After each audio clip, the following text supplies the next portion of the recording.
So let's get started with our pre-show here. So let's change this That up so wasn't that we can the hear one I Courtney. wanted to talk about. And That's what I wanted then, to get to. hey, there we go. Hello, internet people. Woo! We're live on the internet? We are. Cool. We are live on the internet. I did watch the Detective Pikachu trailer. Yay. Yeah. Yeah. Public. And all of the artwork about Stanley is making me cry. Yeah, there's some that I can't look at. Post. Yeah. There we go. Sweet. Did you just post Facebook streaming? I actually scheduled it ahead of time so that way it would just go automatically. So that way it was ready to Awesome. go. No, what I'm doing is bringing up Twitch so that way Ah. I can look at the dashboard. And if any chat messages come up, chat with all of our Woohoo! wonderful, awesome viewers. Amazing viewers. Yay! So yeah. Do you have the show notes up? Yes, I do. Okay, good. Don't let me forget anything. Yeah. So I have enough stuff going on that I can't pull them up. Yeah, no, I got them up, no problem. I gotta get a new computer in order to handle that. Yeah, as you said though, we really do not have that much. Nah. So We literally have 4 things for topics, 1 thing for this week, and then quest log. and then Questlog, if we Josh don't is here. get to it before Josh gets back. Yeah. So yep. But, yeah. Which we might not. I don't know. It all depends on how I have a on how quickly it feeling. goes, and I have feelings about Detective Pikachu. They're good feelings. I have good feelings about Detective Pikachu as well. Cool. So we could talk about our feelings and stuff. Yay! Yay, feelings! Yay! So, God, I love this headset. I'm so glad I got it. it does sounds pretty good. Yeah, it's comfy too. Very comfy. That is super important.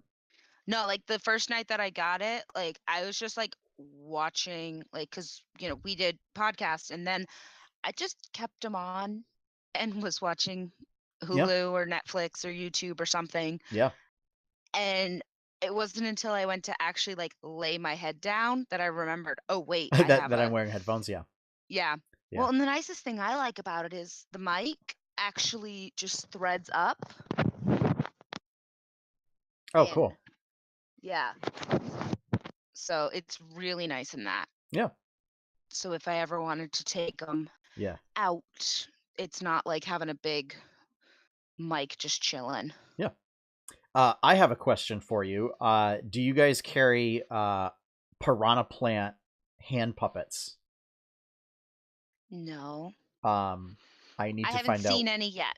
Because I just shared, I had shared a video on Facebook a little while earlier of there is some wonderful video on somebody's page of Bohemian Rhapsody being performed by a bunch shared it? Yes.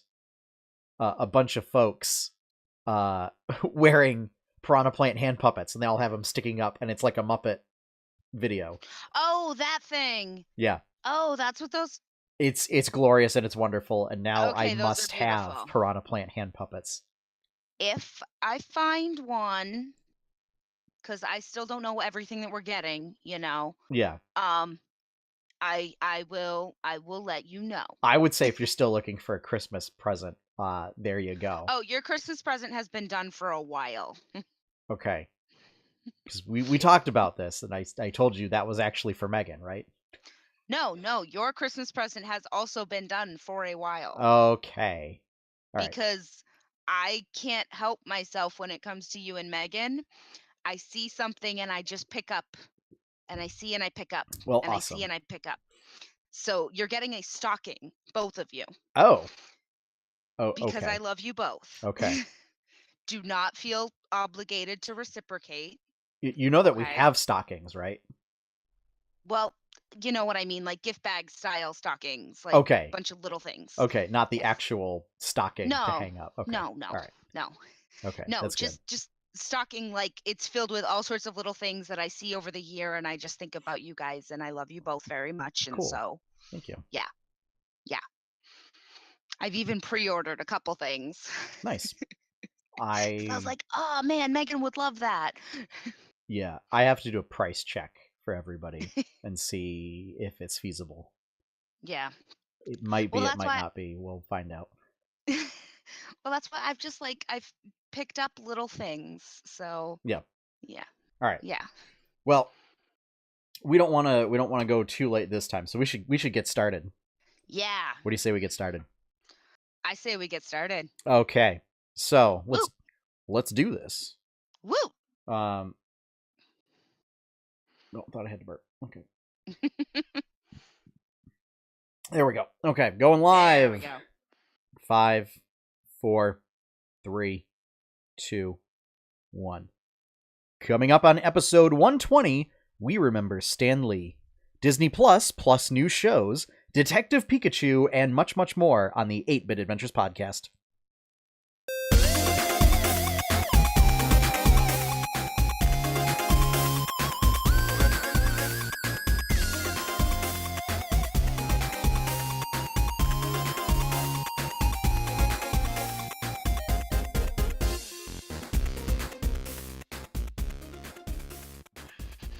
Hello, everyone, and welcome to another episode of the 8-Bit Adventures podcast, bringing you the latest and greatest geeky news of the week. And hopefully I did not blow out everybody's speakers with our intro music. So there is that. I'm your host, Sean Hayes, and my singular co-host for the moment for this week, Courtney Bolin. The one, the original, the best. The OG. Yes. Hey, So, everybody. yeah, Josh may or may not show up later. He had parent-teacher conferences tonight, and so we wish him the best of luck. Yes. May he survive. But yeah. So yeah, Stan Lee.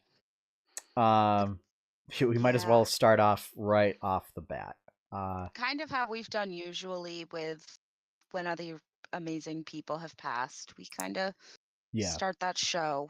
One of the things of note was that our friend Matt Tucker, who originally, when we first started this podcast on episode 1, recorded his own segment and submitted to us that we did, and it was basically, the segment was supposed to be the Grateful Geek, and that segment was essentially a thank you segment to Stan Lee for the work that he did and how it personally affected Tuck's life, and just showcasing gratitude for that work. And he actually shared it out that day that the news broke, and I thought that was very fitting. And absolutely, you know, it was a little reminiscent of, you know, kind of just everything that happened. And yeah, I know.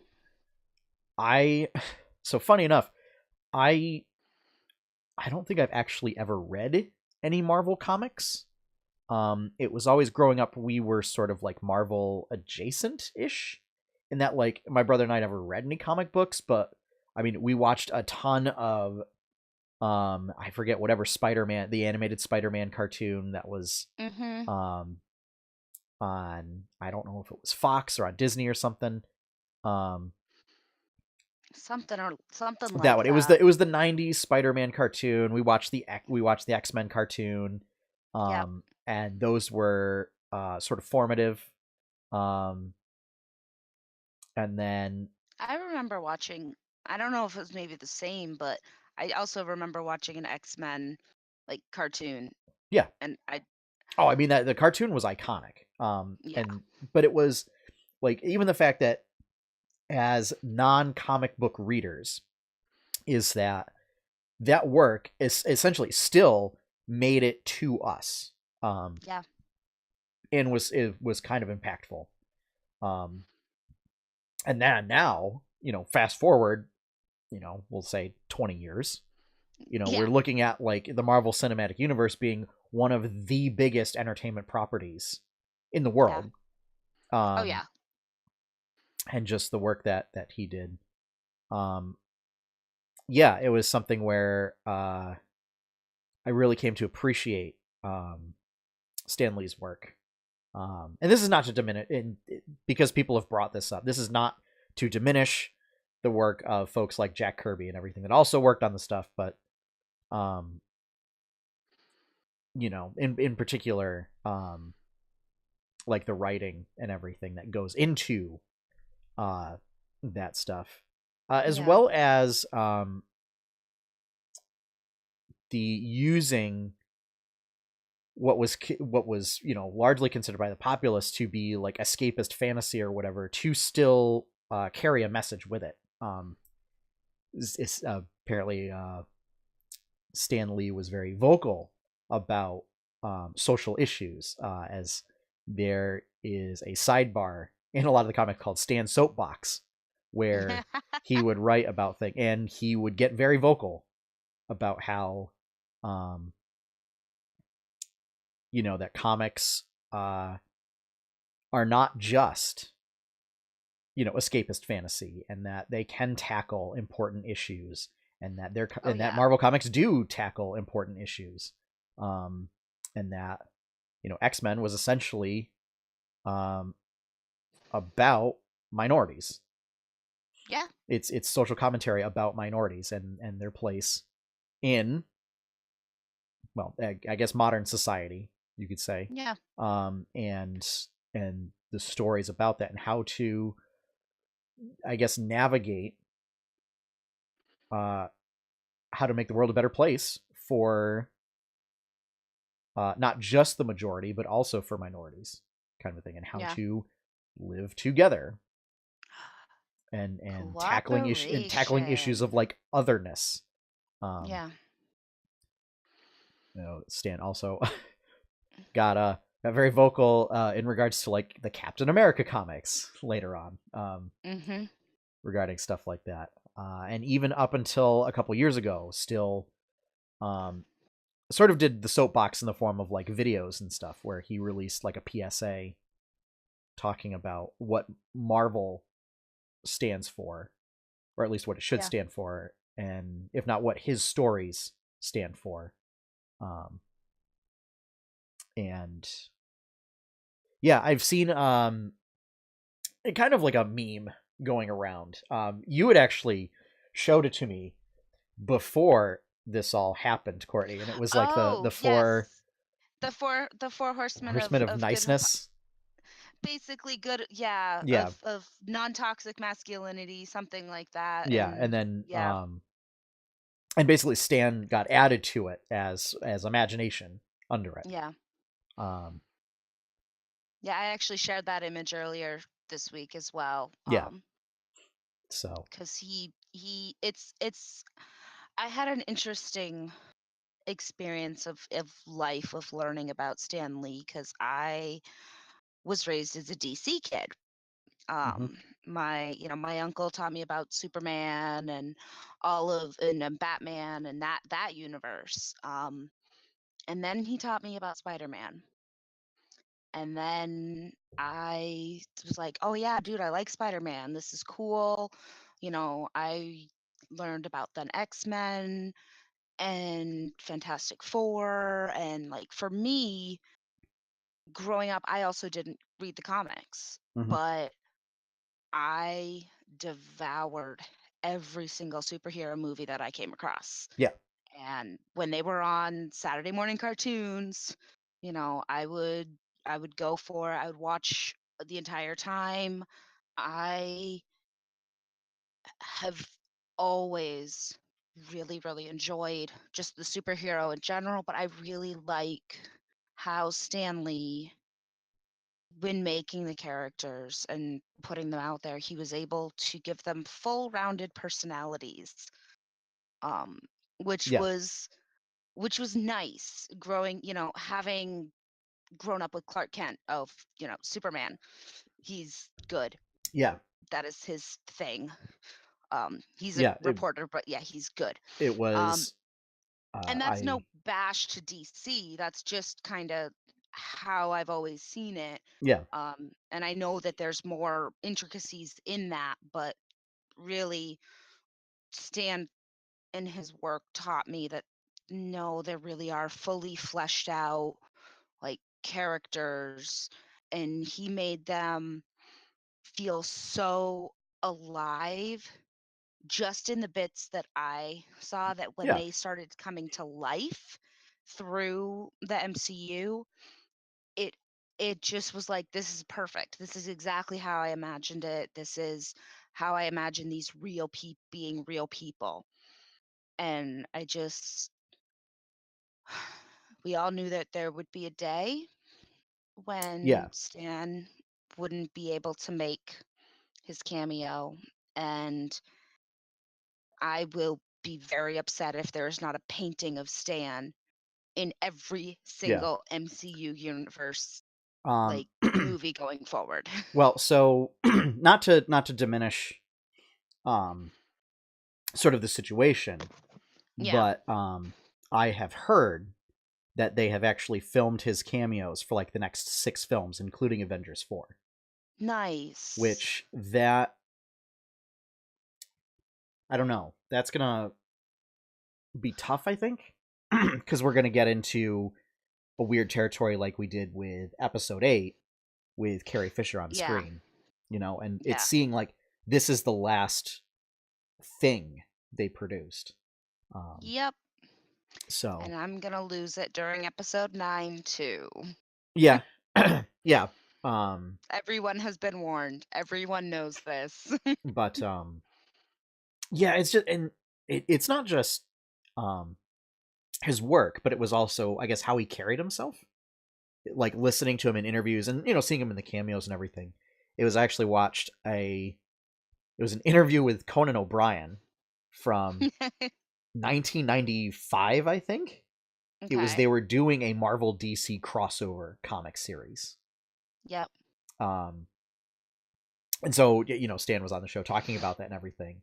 And even back then, just Conan asking him about who was stronger, this character or this character, and it was even back then having this like charisma and charm uh in like a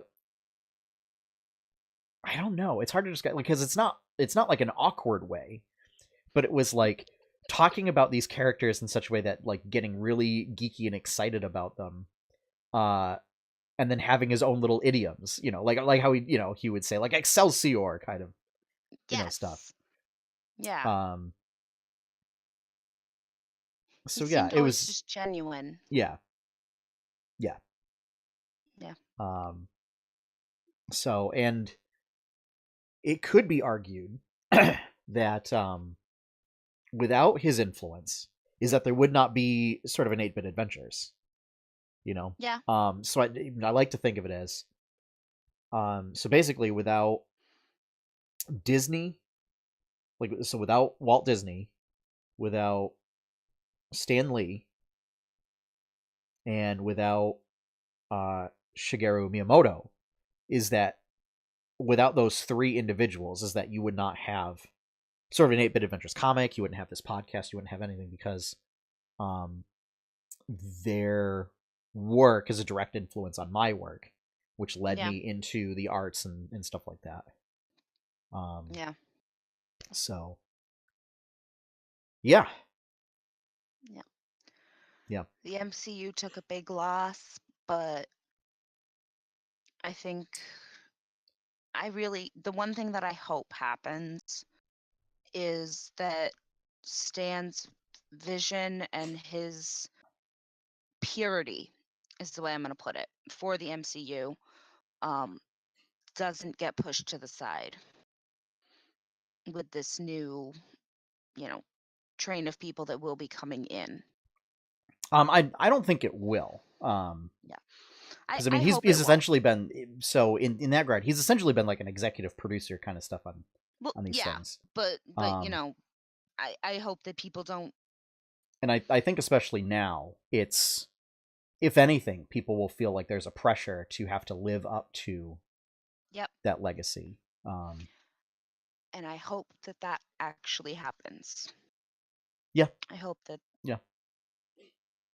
So but yeah, yeah. I saw it was actually one of Megan's brothers actually shared a post because we've been getting storms, various storms, either windstorms or storms that bring snow or rain or whatever across Yeah. the state, like over the weekend and over the past couple of days. And they shared that it was Thor bringing Stan to Valhalla. Oh, Yeah, but yeah, but Sean, you just broke me a little. yeah. You know, it happens. No, legit, you just broke me a little. Yeah. Oh, So that's beautiful. so That's beautiful. yeah. All right.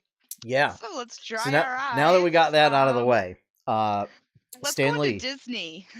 Stanley forever remembered. Yes. So Ugh. all right. And actually, why don't we continue talking about the Marvel stuff? So on Disney Plus, Disney's new streaming service, um, Yes. that we're gonna get next year, 2019. Uh, we're gonna get a Which we have Loki. talked about. We are going to get the Loki show basically, and we have Yes. talked about that. It was confirmed. It will be starring Tom Hiddleston. Yes. So we're going to get actual Loki. Yes.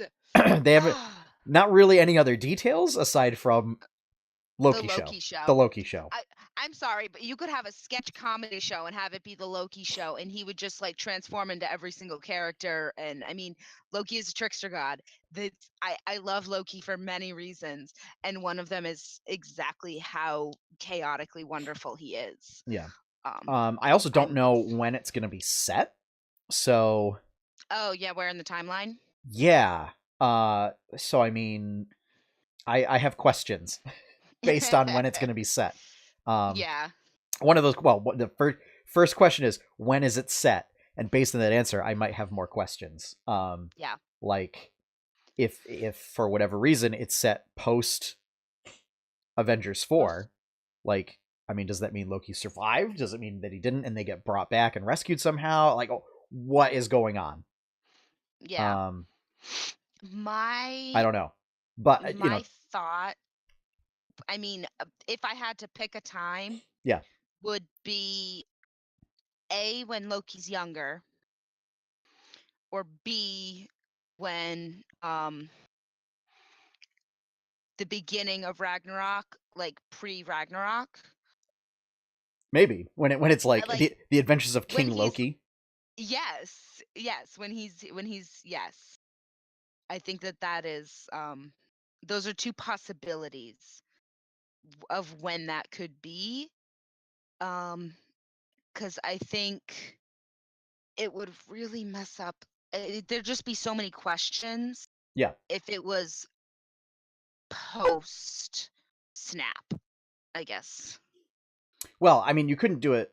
I mean, well, I suppose you could, but I mean, it you would make a could very, do very it post snap. truncated timeline if you were to do it post snap, Yeah. but somehow pre Avengers 4, right? Yeah. Like, Yep. because at that point, if you're going to do it, if you're going to say, like, oh, Loki survived, like, you might as well just do it.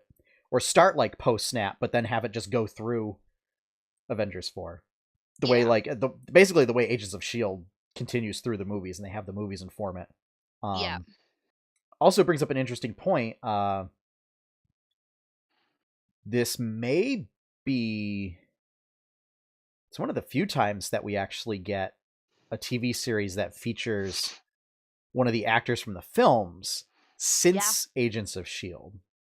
Yeah, I Because I want to know wonder how there's much they're kind of paying Tom Hiddleston. there was that separation between TV and film, which is why like we weren't really gonna see Daredevil or Jessica Jones or whatever in the Marvel films, Yeah. which is a Yeah, shame, really. well, But because because there's also, I want to wonder, because with each of these Avenger movies that they do, it gets more and more expensive for them to hire the same actors, because that's part of their guild contract. yeah, well, and And that I mean, Robert Downey but Jr. is that's the yeah, reason why he's one of the highest paid yeah, actors in Hollywood because right now. but so I have to wonder, like, how what is this like different So having Tom Hiddleston in TV? here's the thing: technically, it would be because It's a um, different. so for example, like here's the thing, right?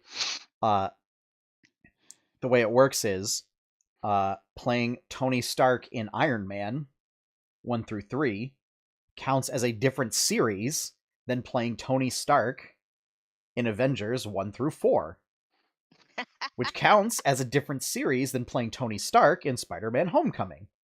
So, like, and because it's technically different franchises, even though it's not really different franchises, it's like kind Yeah, of skirting guild stuff a little bit. However, I mean yeah, they're still paying him oodles of money regardless. yeah, So basically what it does is you just have to it's like there's an automatic increase in pay that has to occur yeah, because to sort of combat being typecast as a character, which yes, let's face it, like nobody can see, like at this point the general public like it sees Robert Downey Jr. and sees Tony Stark, and they see Tony Stark and it's Robert Downey Jr. Like they're well, it's and it's essentially the not, same as like you see and Mark it's Hamill and you're like, oh, that's Luke Skywalker.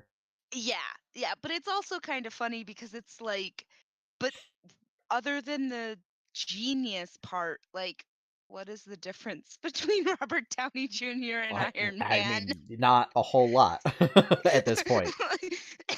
It's just It's just, I just think that that's the most hilarious part, is that in by doing this for so long, he has become our de facto Iron Man oh yeah, and yeah, Tony Stark. Like, yeah. yeah, So uh, I'm excited though to see Tom Hiddleston on the small screen, yep, so I can just watch again and again and again yep, and again. yep. Ah, beautiful. Uh, I But would also enjoy seeing if say Corgan Mick make an yes, appearance, yes, because I just want more Corgan Mick, but yes. You we'll always see, need more Corgan Mick. we'll see. That's Uh, that's why I got you your own Corgan I know, I know, I know. The other, so let's talk about the other series. The other series Yeah. is going to be a Rogue One prequel focusing on Cassian. I I'm I I'm I don't know. I'm confused by this. that's exactly what I was about to say. I'm confused. Um Like the Mandalorian makes sense. yeah, totally. This so Absolutely. much like this is a series that like maybe they'll I do a great job, but like nobody was really asking for it. Yeah, I think that's the thing. Nobody is asking for it, so why are you giving us something that we're not asking I mean, for? if it means that we get Alan Tudyk on a sci-fi TV show Oh, again, bless my heart. I mean, sure, I'll do what it takes. I'll have to Yeah, sit through Cassian I've been doing stuff. rewatching Dollhouse and I just got through his arc, and oh my gosh, I just love him so much. Such a great actor. Yeah. Um Because then because we could get more K2SO. yes. I mean, that would pretty much be the only reason why I watch it, which like feels weird for me to say about Star Wars, but it's just like I liked Rogue One, I but feel like like there's an the oversaturation. Cassian, so like Cassian was not the character that I really cared that much about in Rogue One. Yeah. K2SO 100%. Kate, yes, absolutely. So I'm not gonna lie, I don't even really remember who Cassio. The he was the rebel operative. the rebel op. Yeah, Yeah. yeah. Um I'm like, I vaguely remember who he is. yeah. K2SO though, yeah. Yes. Yep. Um. So yeah, So so I'm like, as we've discussed the Disney streaming service before, yeah. and I'm still wondering how logistically it's going to work out. Like, are they going to end their contracts that they have with Netflix and Hulu? Are they going to like Presumably, just I mean, that's what I'm guessing.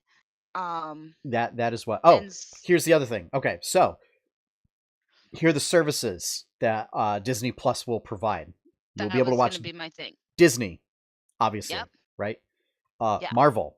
So likely your Marvel stuff may get pulled from Netflix. I don't know because Netflix is like producing the shows. It's a little I was going to weird. say Netflix is producing a lot of the Avenger not the yeah, Yeah.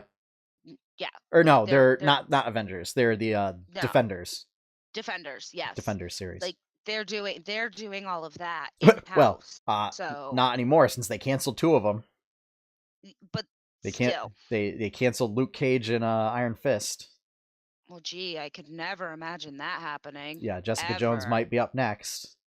Don't you dare Is the touch theory? single hair on that beautiful angel's head. Yeah, but I mean, it might be the case. Like it very well may be the case Yeah, that Disney cancels those and then finds another production company to do it or to front the money or whatever, and then puts it on yeah, Disney Plus. yeah, We don't know yet. yeah. We don't know, but yeah, they could come back. New shows will certainly be on there. I could see them putting like their Marvel stuff that's on Disney XD on there. Yep. Um, but their animated stuff rather. Hmm. So Disney, Marvel, Star Wars, Yep. Pixar, Yep. and then the last one, which is in my opinion the most interesting one, is Nat Geo, Okay. which means that there is an assumption that the Fox deal goes through, as that is a Fox network. Interesting. As yeah, 20th Century Fox owns National Geographic. Okay. So Interesting. yeah, So my question is, what Disney movies are going to be available? Is it going to be the whole catalog? It is going to if be Disney was smart, they do the whole catalog. yes, they would because then I can just watch the Black Cauldron again and again and again and be in love with Alanwi and Gurgi Yeah, because best characters, best Disney princess. yeah. But I mean, that's my biggest question is are they also going to do like the old live action movies that they did like in the 80s, I think? Oh, I would assume that you will see those movies appear again at some like I would That's a be draw very for me. surprised. I would be very surprised if they don't. Yeah, Like if they like that's don't a do, legitimate draw for me. I think I don't know if it'll be right away or if they roll them out, Mhm. but I think you're gonna see the old version of Pete's Dragon. I think you're gonna see Mary Yes. Poppins. I think you're gonna see Bedknobs and Broomsticks. Oh, no, Uh, honey. I'm talking about I think you're gonna see Old that. Yeller. I'm talking I don't know about about Old Yeller. no, but they did those, like the actual all live action Well, and I was gonna get to. movies. I think you're gonna Yeah. see that darn cat. I think you're gonna see the Shaggy Mhm. Dog, Darby Yep. O'Gill and the Little People. Yep. Uh, let's see, what are some other ones? That are just bad. Like the was it the cat from outer space that my dad's a big fan of. I think that Hmm. was a Disney movie. Stuff like that. Oh, the Parent Trap, right? Yeah. Yeah, you'll see that. Um, I'm sure. I'm sure. Uh, Yeah. I'm so yeah, so dear to my heart. Are they going to do that? I am not familiar with that one, so who knows? So dear to my heart is a yeah, it was one of those when they were doing stuff in like the 40s, late 40s. It's one Oh, of them that combines animation and live action. um, And I don't know. That might be too niche. yeah. Like for example, I can guarantee what we're not gonna see is you're not gonna see Song of the South. Oh, no, I do No, not imagine that we would see D- that.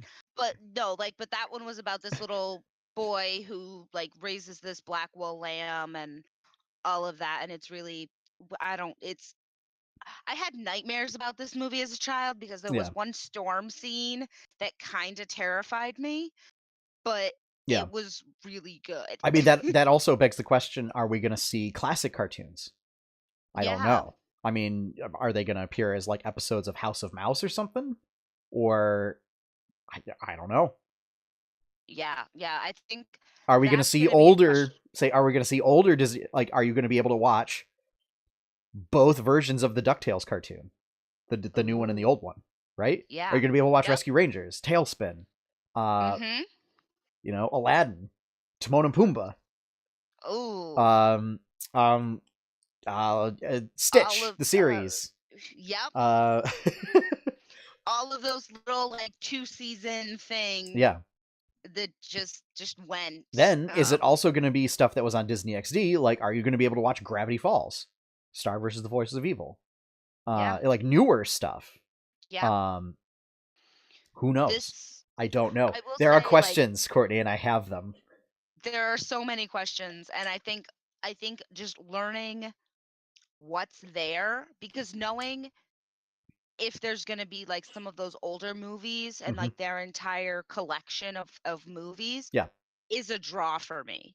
An entirely 100%, like, I am very seriously considering signing up for it dependent on the price price is going to be draw for huge. me. Yeah, Yeah, and if there's the availability similar to Hulu and Netflix where you can have like different profiles, because I'll go in on a membership with people, yeah, you yeah. I know, mean, where because that's coming becoming commonplace, but I wouldn't put it past them to say no, you yeah. can't I think a tiered yet. structure based on number of screens active Yeah, at a given time would probably be the smart way to do it.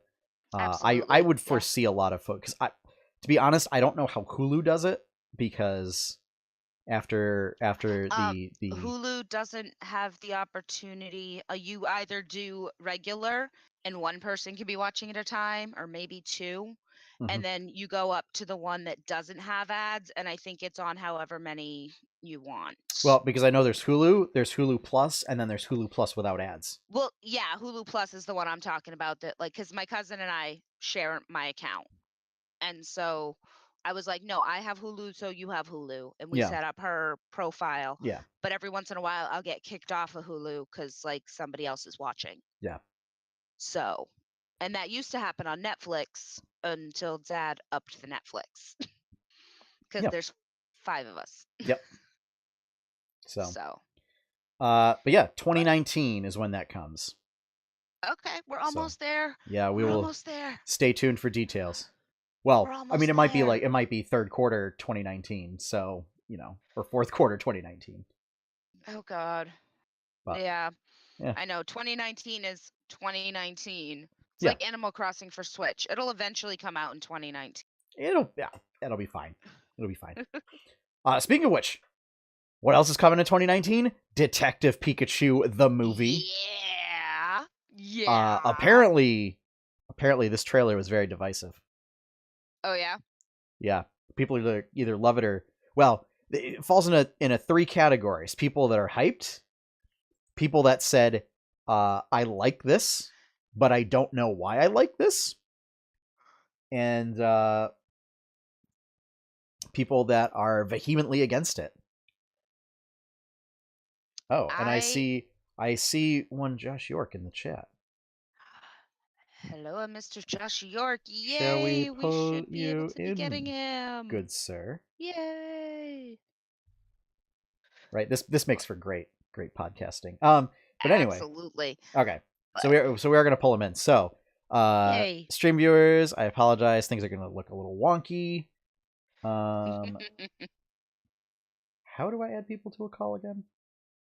Add friends to DM.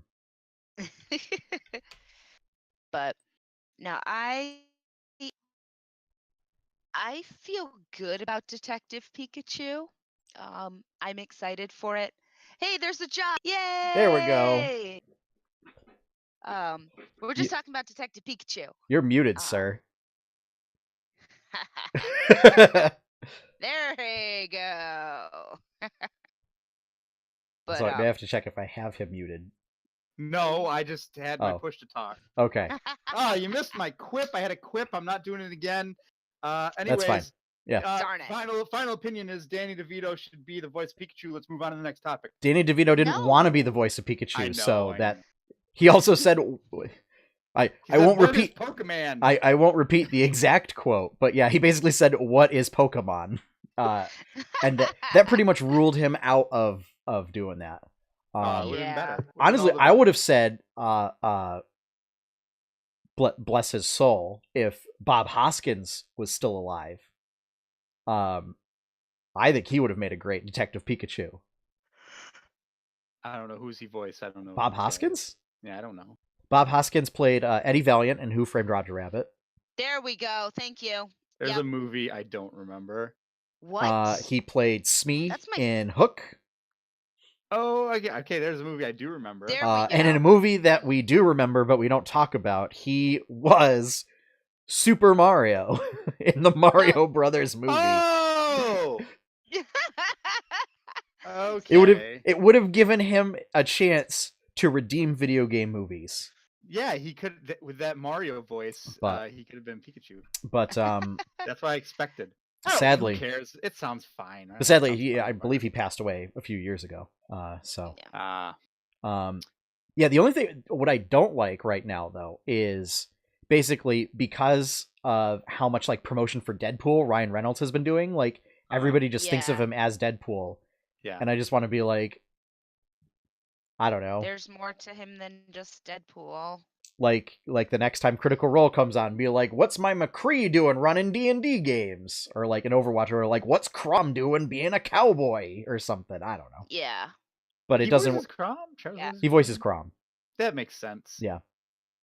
Or some other ludicrous thing, or I was actually, hey. Yeah. I was super surprised by that trailer though. It was not what I was expecting. Excited. I am didn't know what to super expect, excited. and then when it came out, it's basically like a small tier above like the Pokemon Go cinematics, which I thought were really well done. And so the Yeah. quality of this, because and apparently they hired the guy that was doing the like realistic Pokemon stuff. I wondered if it was because it looked really similar. I was Some like, DeviantArt guy. yeah, he was doing who all works those, like, at super, Ubisoft. Yeah. like, because I So, saw yeah. all of those pictures, and as soon as I saw the trailer, I'm like, this looks so much like that guy's artwork. Yeah, I do like that. That's really good. They took the concepts for making it more like photorealistic, but then scaled it back to still fit the Pokemon aesthetic. So that way you don't get weird, like if Mewtwo, for whatever reason, shows up in the movie, you're not going to get the weird, like fleshy umbilical cord Mewtwo that the guy made. Yeah, it's more like... Yeah, but it's like it's scaled back just a little Yeah. bit. But I was like, that was my biggest thing, was like seeing them and be like, oh wow, this looks like really, really real. Like I would, Yeah. Sugar, that's how big a Jigglypuff is. Like that thing is terrifying. Yeah, Pokemon are in fact, well, the funny thing is like the smaller Pokemon are actually quite larger than people expect. Well, and then the larger 'cause we Pokemon got are quite smaller than people expect.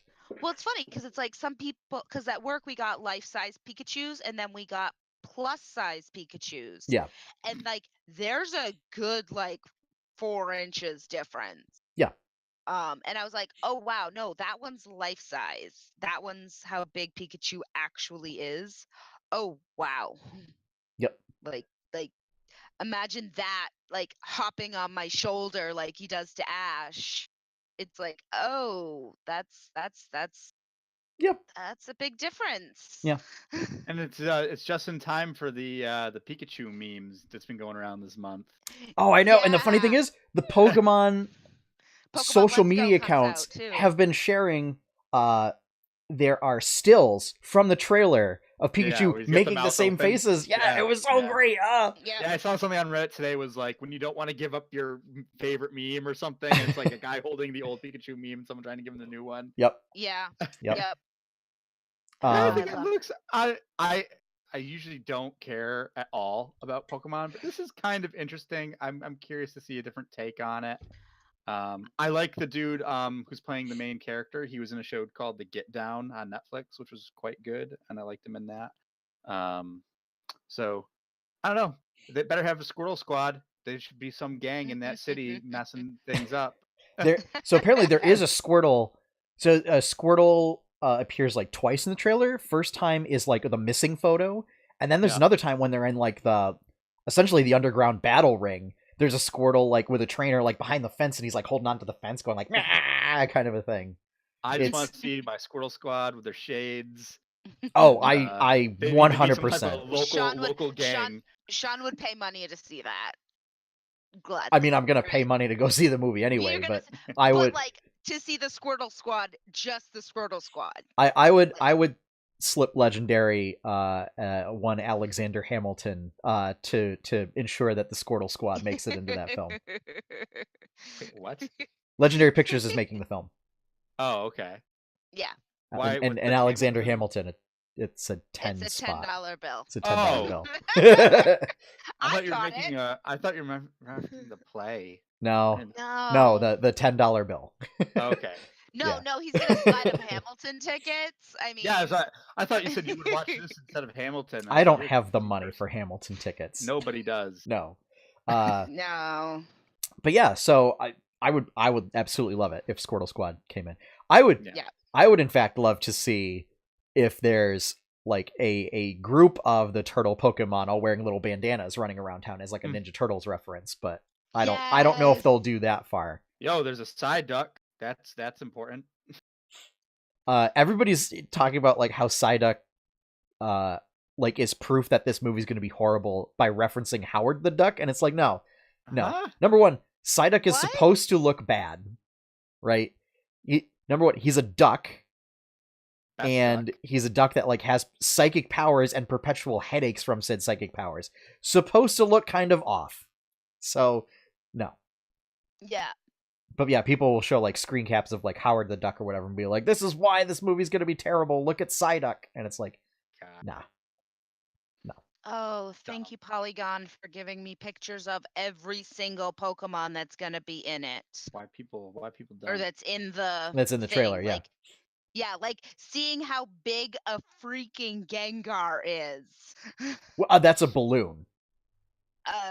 But still, it's just like, really? But then, yeah, the Psyduck is just absolutely adorable in my book. Oh, yeah. Bulbasaur's look great. There's Charmander, looks great. Charizard looks great. Bulbasaur's always the incorrect choice. The Bulbasaurs look really, really good. But yeah, Jigglypuff is just like, they try. Jigglypuff looks good. Yeah. No, Jigglypuff looks awesome. It just makes me realize I would not want to run into a Jigglypuff in a dark alley. Here's the thing. Most people don't realize, like yeah, Pokemon look all cute in the game and everything or whatever, but like, you wouldn't want to run into any Pokemon in a dark alley. They're literally murder monsters. People literally throw them at each other to murder each other. Yeah. Like, the whole point of the Gen 6 games, the ones that were in Kalos, were that you fought wars using Pokemon. Yeah. And it got bad enough that, like, it was starting to do, like, mass casualties on both sides. And they were like, we need to stop this. And then they created a doomsday device to stop everything. And Pokemon it all went off the rails. There.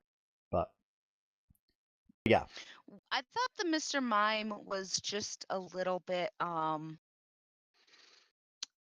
I think Polygon put it right, and they called it just so textured.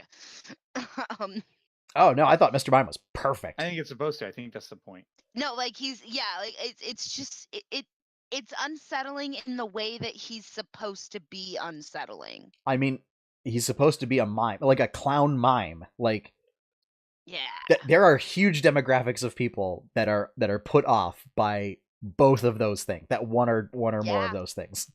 Yeah. Now add Stop being scared of clowns. Psychic clown mime in there. and that might also be part of it, because I am also afraid of clown. Yeah. But why? Just they're just clowns. They're just people with makeup. But that's the thing. I can't figure out what the people look like under their makeup. So Tim Curry. yeah, But I can't figure out what the people look like under their makeup. The only reason how I can watch it, probably like a the human. original, That's how I is imagine because they I look. know what Tim Curry looks like. The only reason how I could watch the Freak Show season of American Horror Story is I looked up what Twisty looks like before. Because if I I'm know gonna what hire a clown to come to our next you D&D do game. that, I will kick them. And then I will hit you. You'll be too scared. No. Yeah, but No, when it if goes you have a into fight, flight, fight, flight, Freeze. freeze, or submit, I go Courtney into fight Courtney will with go into the fifth option, which is nuke the site from orbit. And I would like to not be on site when that happens, so let's not do Yeah. that. Okay. Yeah. So Yeah. Oh, Like, real quick, can we just backtrack? What was that whole Disney thing? I didn't understand why. Disney Plus. And why are they doing a Rogue One? Why are they basically going to show off the worst movie? because I they don't can. know. Not I don't legit know. because they can. So yeah. it's just basically their streaming deal. That's it. Yeah, Disney Plus is going to be their streaming service. And it's just They've had this in the works for a they're while. developing 2 new shows that they've announced. One of which being the Rogue One deal. The other one being probably the much better Loki show. Yes. Loki. Yeah. Yes, Like live Loki. Yeah, starring Tom Hiddleston. Tom Hiddleston. Yeah. Yeah. Interdasting. Yeah. That's half the reason why I want to get it already. Yep. Yeah. Yeah. So, yeah. That's half the reason why I want to get it already. Yeah. I won't illegally download those shows. We'll do a viewing night. We'll do a viewing night, Mike, because I'm sure we'll probably pick it up. It's Disney. So yeah. Yeah. Any final thoughts on Detective Pikachu? I'm just a little pleasantly surprised at what it ended up being in the trailer. I think I'm in the same boat. Yeah. It's coming from a guy who doesn't give a crap about Pokemon. Yeah. Also, can we my final thought, can we just talk about the little tiny hats that he wears? Oh yeah. The little tiny Pikachu hats? Like Yes. like little detective hats or like caps or whatever. I just it's just great. It's great. I was looking at hats for Monty the other day and I was like, "Oh, this is great." So, I'm in that mood. You were looking at hats for Monty? Yeah. Ooh. We got a catalog from Chewy that has like winter clothing for dogs. Him. God. He needs a little beret that the one like General Montgomery wore in World War II. Yeah. I might take a look at that on Friday and say he's getting this. Maybe. From me. Maybe. He looks weird now. We got him groomed. He looks he like when he's wearing his like little beige sweater, he looks like Dobby. Cuz his ears are so big in comparison to the rest of his body now. I did not realize it before because his head was still like somewhat fluffy the first time, but now he definitely looks like a completely different dog. But so yeah. Moving on. Dungeon of the Mad Mage and Guildmaster's Guide to Ravnica are both out. Yeah. Guildmaster's Guide has some great mechanics for Renown. Yeah. Since most of the book features on the guilds in Ravnica. Also officially published what is it? Order Domain Clerics and Circle of the Spore Druids. Yes, one of my players messaged me saying you updated him on the Circle of the Spores. Yeah, it's just some minor stuff. Yeah. Basically like yeah, it seems fine, I don't care. I said seemed good. Yeah, if anything, like his auto damage thing was nerfed a little bit. Instead of dealing auto poison damage, it's like slightly easier to raise dead or whatever. Whatever. Yes, yeah, you no longer have to be the person that like slays that creature. Killing blow, but you still gotta be 10 feet away. Yeah. Which, yeah. As arranged, you may or may not. May not. But yeah, I yeah. really want the Mad Mage. I think I may tell my brother to get that for me for Christmas. I'll hold off for a month. Nice. Yeah, there's like 19 levels. Yeah. All sorts of weird stuff. There's a Spelljammer in there. Yeah, why not? Spelljammer? Yeah, so Spelljammers. History lesson time. It's like our boat, but in space. What? Yeah, Spelljammers are basically D&D airships that turn into spacecraft. They generate a field of atmosphere around them, and you use it to like fly to other what are known as crystal spheres, which are basically like solar systems. Mm-hmm. And the area outside of the crystal spheres is filled with phlogiston, which is basically like flammable gas.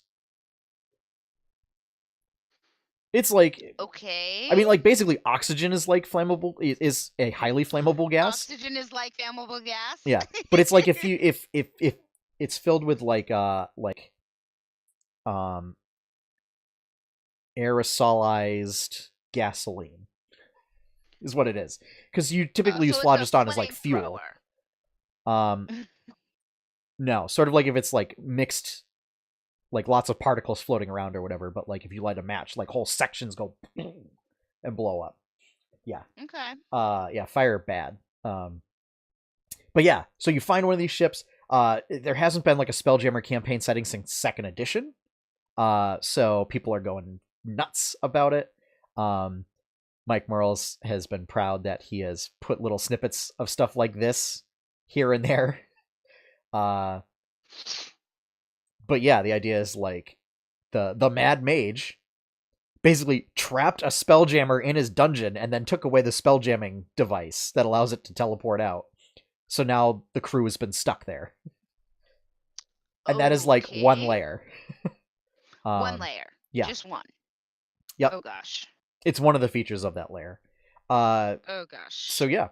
It's supposed to be designed for players that go through Dragon Heist and then decide if they want to do more stuff without technically leaving Waterdeep, they can. Yeah. I'm actually probably going to steal a lot of that for my Tomb of Annihilation that I have to rebuild. Yeah. I mean, that would be an easy way to do it. That you have to rebuild. Because we already ran it in Sean's game, so I'm not going to use it in the game that he's playing in mine. Yeah. So I have to. Even though even though I heavily modified it, I've read through part of the last dungeon enough that if you, I mean, you're the type of player who would do your best not to, yeah. Like, but even subconsciously, I don't want that subconscious like choice to be made for you. Yeah. So I'll just totally use a different dungeon layout. Yeah. All different traps and stuff. So yeah. That'll be an easy way just to pluck stuff out. Because I'm pretty sure that book is mostly just a bunch of maps. It's just a big dungeon crawl, essentially. Yes. And actually, one of the things that they do is they just give you like a brief description of each layer. They don't like stat out, like, oh, and this 5-foot section is this, and this one's this, or whatever. Like, they'll give you a brief overview, and then a map. But then the rest is up to you to like flesh out, kind of a thing. But I mean, there's like underground forests. I'm sure there's like a fire room, there's like an ice room and stuff. It very much harkens back to kind of like older 8 and 16-bit era like video game style dungeons where it's like you have the fire level, you have the ice level, you have the water level. That'll actually be nice because my Tomb of Annihilation is going to have some funky stuff going on. Nice. So it'll be their different themed layers. Cool beans. Yeah. So yeah, I have both of the books on Beyond. I don't know. I still think out of the 3 books that released this year, I may pick up Dragon Heist in physical format. I don't know about the other 2. I like Dragon Heist a lot. It's got a lot of cool stuff. Yeah. It's got that nice big map of Waterdeep. Yep.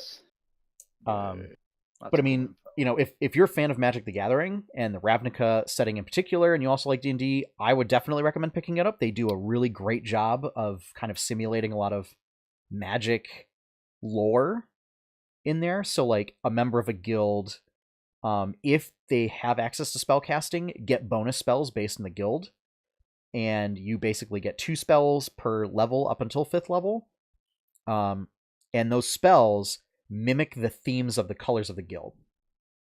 Right? So like Selesnya, which is green-white, so it focuses on like nature, but also like holiness and community and stuff like that. Like the cantrips that you get are, I think one of them's friends, and then the other one is something to do with nature. I forget what. Oh, like druidcraft. So you get like druidcraft and friends to focus on like, oh, your community and everything. So like friends is like your white spell, and druidcraft is like your green spell. So yeah. And then they have stuff for as far as like building a character in your guild, like everybody gets a contact within your guild, and then you get a contact that's outside of your guild too. So it might be like a rival, it might be a friend that just happens to be in another guild, it might be a friend of yours that left for another guild and that kind of soured the relationship. There may be rivals within your own guild. So, you know, if like you're a Gruul clan member, like maybe it's another clan member that is out for blood, out for your blood specifically, because you know the Gruul are kind of like that. You know, if you're a Simic researcher, maybe it's someone that's like researching the same thing, and you're both competing for who publishes the paper first on mutations. Because that's actually a real thing in like with who's publishes first. And I mean, they're essentially a guild of sort of biomutation, biogenetic engineering research. And so actually one of the racial options you can pick is a Simic hybrid, which is you're a mutant basically. And it's at certain levels you get to pick animal features that have been grafted or mutated onto you. So like you might get crab claws, you might get wings, you might get gills to breathe water and webbed feet, kind of a thing. You might get that's all right, nice, like a scaly carapace kind of a thing, you know, or dark vision or whatever. But you get to pick the mutations that you get. So yeah. Also introduces Loxodon, which are elephant people from Magic. They seem to basically have some dwarf traits, as well as their trunk, which they can use to make like unarmed strikes with, but also functions as like a grasping hand. There's the Vidalkin, which are basically like very cerebral arcane spellcaster folk in Magic. They just have a lot of like resist charm type stuff. Trying to think of who else are new to see new stuff. Are there magic items and stuff in that? There are a couple of magic items, yeah, new magic items. All of them are related to the various guilds. They also talk about like which existing magic items would be my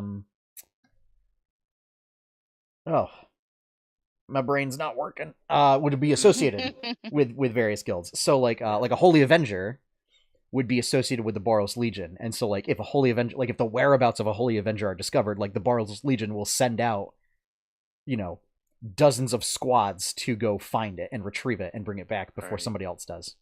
Yeah. But yeah. So I have used sort of the renown structure for advancing in guilds for some of my own organizations for our campaign.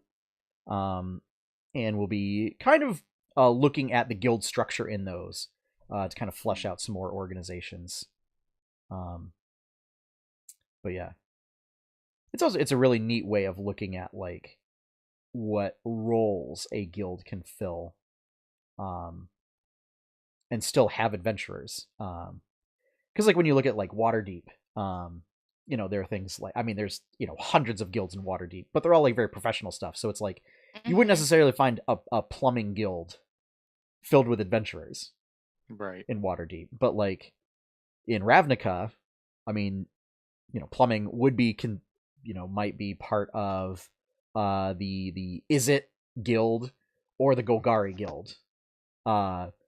depending on, you know, if you're more of like the engineering bent or just the straight up waste removal bent. And it's like almost everybody in Ravnica has some sort of adventuring prowess. So Yeah. Yeah. They also talk about like what classes might be associated with which characters, and yeah, and Sounds how to fun. fit D&D mechanics into your game, kind of a thing. So right. Yeah, it was an interesting take.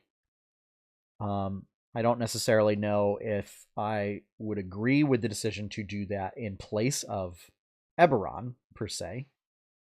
Yeah. With the way they're putting out that book, I might have switched them, and have done Yeah. Ravnica as like the sort of living document. Yep. But they have confirmed we are getting a new campaign setting in 2019 as well. So. Ooh, nice. Have they hinted what it is? Nope. Oh, I remember we talked about this before. Yeah. But one thing that was also published this month was an unearthed arcana about boats. What? Yeah, so it seems like Wizards has picked up on like the vibe that seemingly, at least in our circle, like every campaign that's being run seems to do. Oh my gosh, yes. The prevailing thought is because Critical Role is doing it. Yeah, but we did it before Critical Role. We did. It's funny. My other campaign I play in is also boat heavy right now. Everybody's just doing both, and I'm guessing you hate every minute of it. Well, guess what? Our boat adventure lasted a whole one session. Yeah. Before I had to crack and destroy the ship. Yep. So. Yep. Yeah. Yep.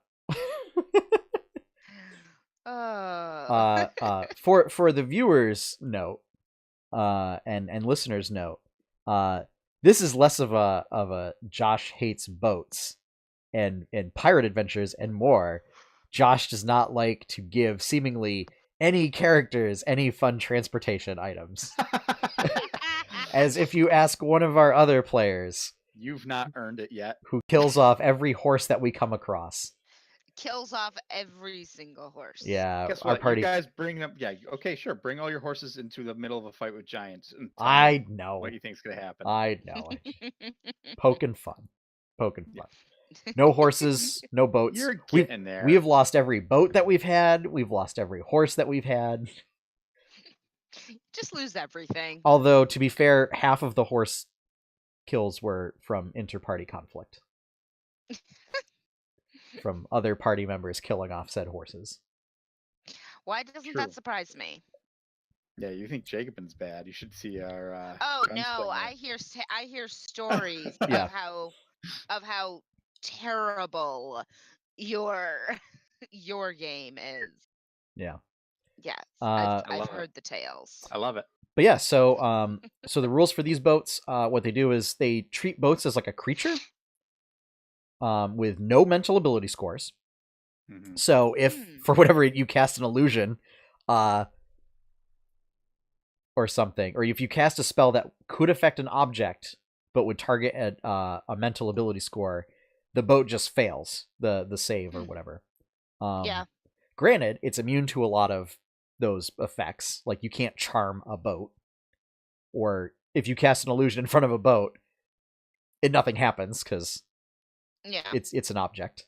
But then what they do is it breaks down like hit points and defenses and stuff by sections. So there's the hull, there's the helm, there's the propulsion system, and then there's weapons. So you can like if you're doing ship to ship combat, you can target one of those sections separately. And it's basically, if you want to sink the boat, you target the hull. Whereas, if you say want to like stall the boat and make sure that it can't get away, like you might target the sails. Or if you want to just damage the weapons so that it can't fight back, you would just target the weapons individually. So that has some interesting stuff. Also some interesting crew mechanics, as well as officer roles. So everybody, you would designate certain officers or whatever, and they get different special actions that they can perform when doing that. And then it's like a basic morale component for the crew, which affects basically a bonus that the ship gets for certain actions. So like for the bosun to like repair the ship, you would have them do that action, and the number of hit points that are restored gets a bonus based on how good the crew is at doing their job. Okay. And then you can do things like, either quartermasters or bards or somebody that can perform can like try and improve crew morale. Shore leave can improve crew morale. Doing miraculous stuff can improve crew morale. So yeah. Sounds fun. Yeah, it's actually and one of the things that I did was Tribality, which is a RPG website that publishes articles. Had published an article that published That sounds like a finishing move in Mortal Kombat. Tribality. Yeah. Totally does. They actually published an article that had kind of like similar stuff. And so one of the interesting things was like they also did like a follow-up article that compared what they created versus like what is in the Unearthed Arcana thing. And they came to the conclusion that like if you're gonna do a more in-depth like Age of Sail kind of game, like you might use their stuff because it's a little more nitty-gritty kind of a thing. But if you want more streamlined mechanics or stuff that focuses more on like medieval and earlier, like you might use the Unearthed Arcana stuff.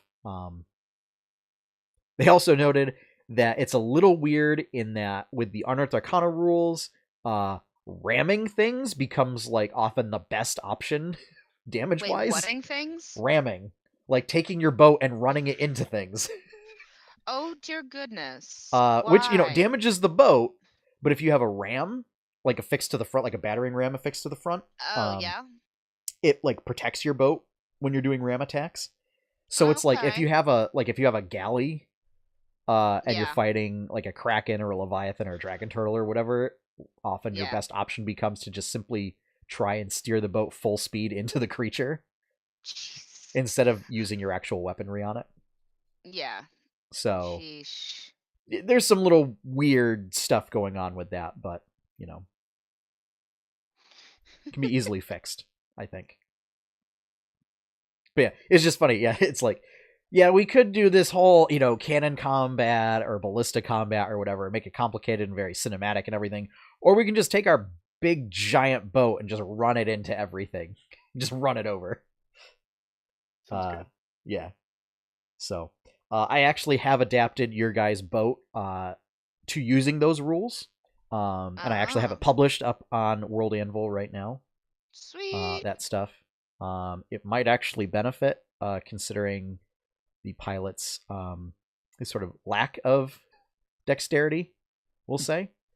But yeah, so it's a little interesting Unearthed Arcana piece. Some people think that the timing of it after the announcement that there's a new campaign setting coming out next year, and then the Spelljammer stuff being sprinkled here and there, everybody's like, "Oh my god, we're gonna get Spelljammer!"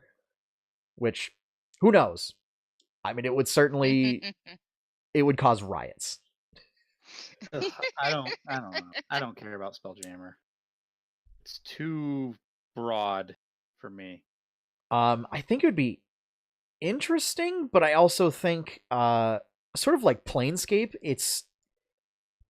I don't know, it almost just seems like it's there's too much. It can do too much, and it fits better as an add-on to an existing setting. Right. It might be, I might insert it as a small arc or something. Yeah. Unless they do like for in the idea of Planescape is it just focuses on Sigil.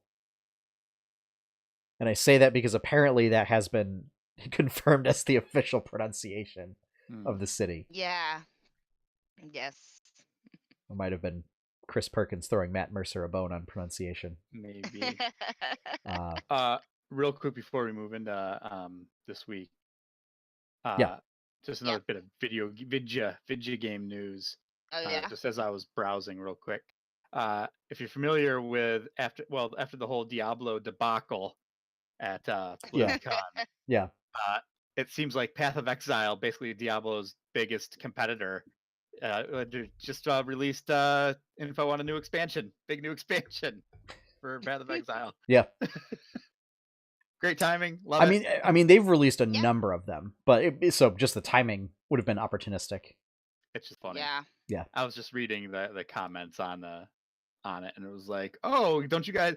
Is this for mobile? Don't you guys have phones? Wow, the salt is strong with that one. Like that meme's dead already. I still think it's Yeah. kind of They used it too Wow. much. This meme is now dead. So When your teachers use your memes. I had a parent teachers today. and Yeah. My student was with her mom, and she's like, "Yeah, Mr. York uses memes all the time," and I'm just like, "Yeah, I like to waste time." Well, at the same time, you could also use memes to teach somehow. The actual original definition of memes, it's a biology term, so yeah. Oh, really? Yeah. Like legit? Cool. Yep. I didn't know that. It was See, you taught like, me something. yeah, like things that repeat in nature or come up over and over again or something along those lines in DNA. Oh, Yeah. that It was, makes Richard Dawkins coined it in a book. that makes absolute sense. Yeah. And then the internet has just bastardized it to as it does everything. as it does everything. Yeah. As it does everything. Yeah. You expected anything less? No. That's, No. that's why I live there. That's why I live on the internet. Yeah. It's my people. All right. Yes. So if that's going to wrap up general news for this week, let's talk about this week in 8-Bit Adventures. Yes.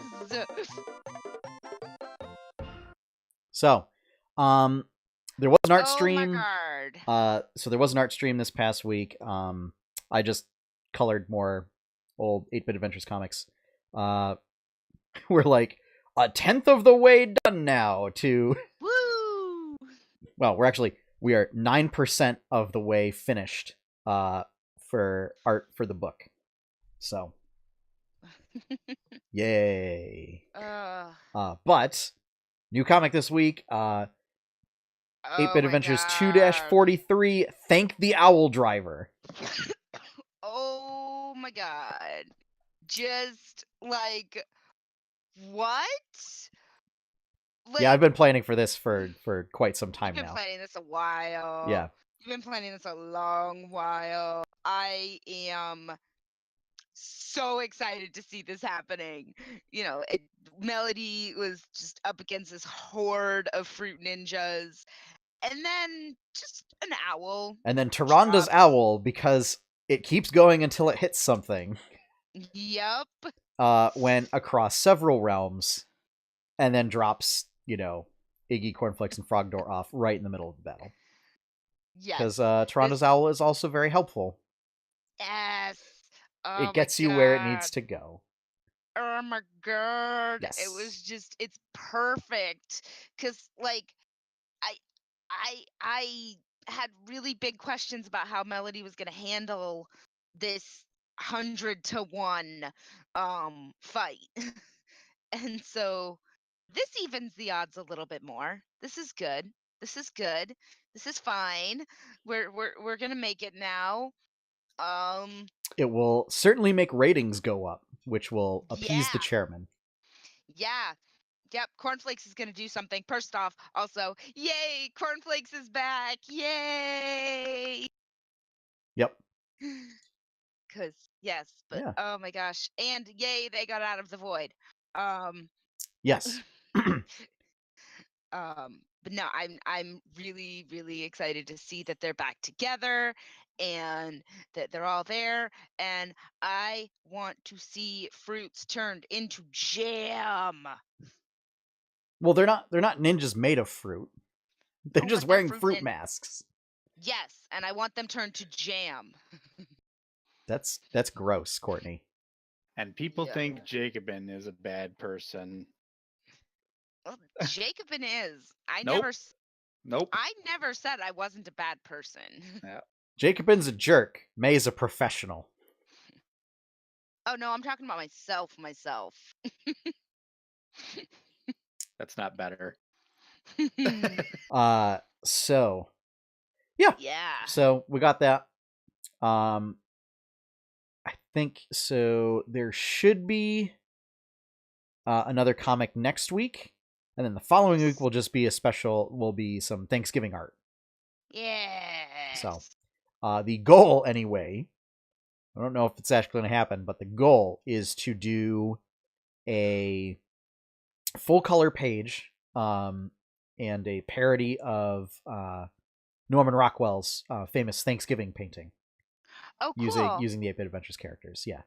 So Nice. there may be some other cameos to fill out the table as needed. So who knows? We may see a parody of one Gorilladin Typhoon Anger. Yes, okay. Gorilladin Rorm Stage. No, I'm sure. I mean, Blizzard is typically very okay with fan art being used for their characters and stuff. Considering they basically have Carbot stickers and sprays in their games now. Yeah.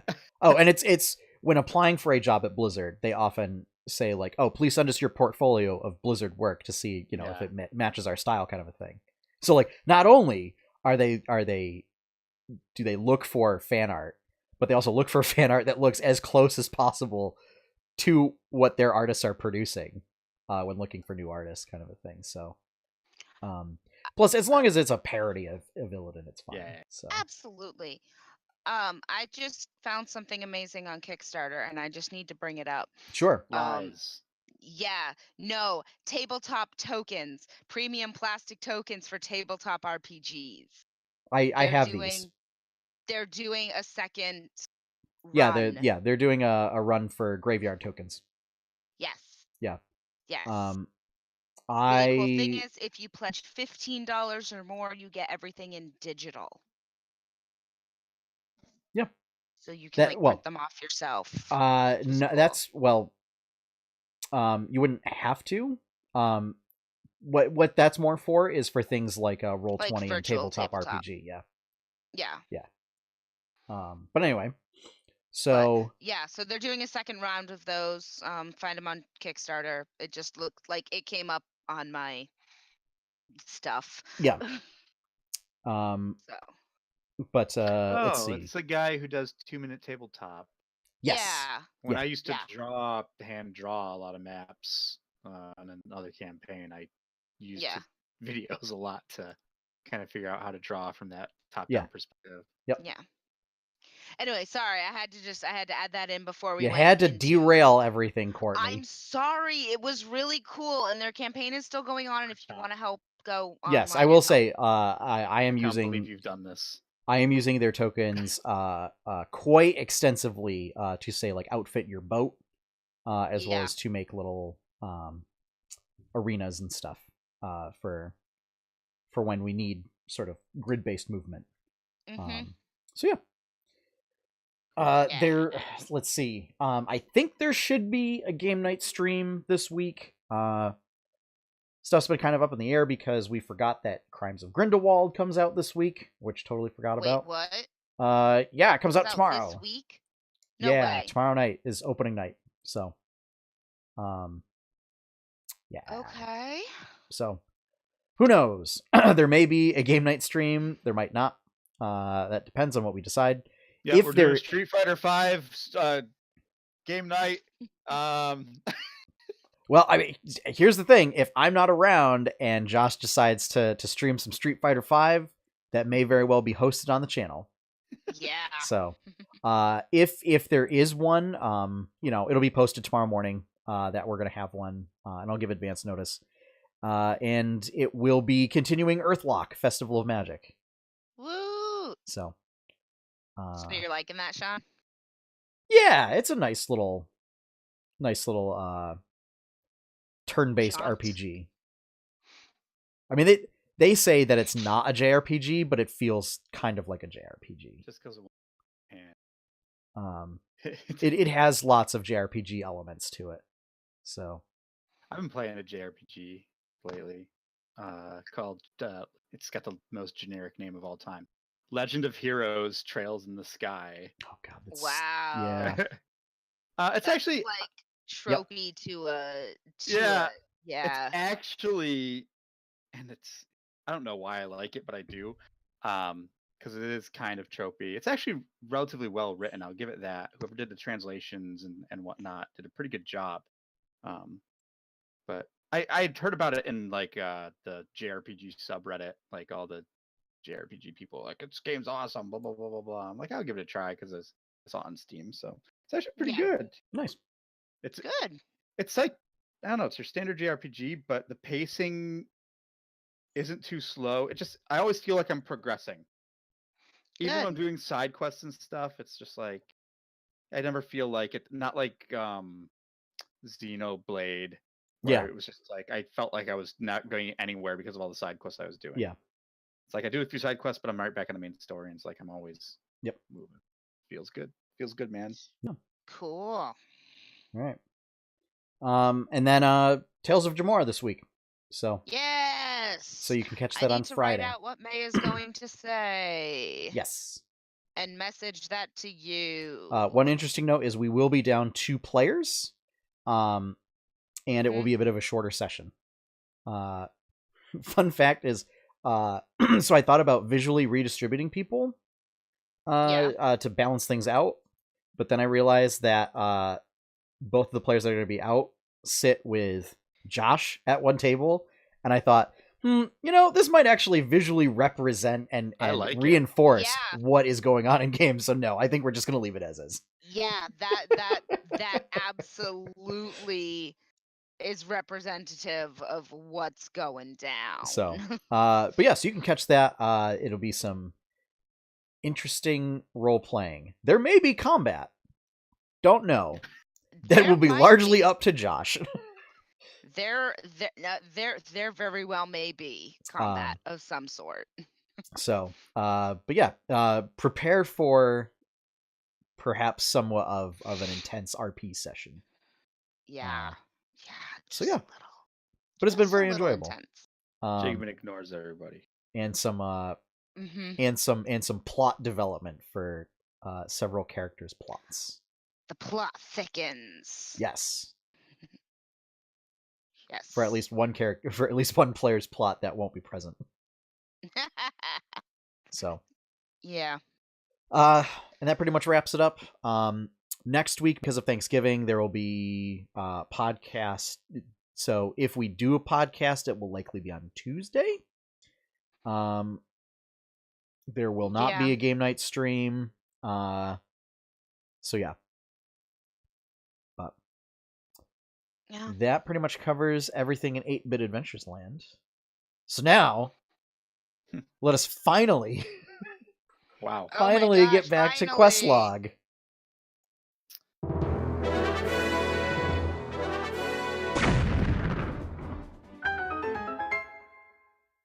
So after many weeks, we get back to our Playing with Class series, and we do Josh's favorite class. Yep, number 1. Paladin. Aladdin. Quite possibly number 1. Teach me the Paladin ways. I would not put money to bet against it. Let's put it that way. Oh, really? Yeah.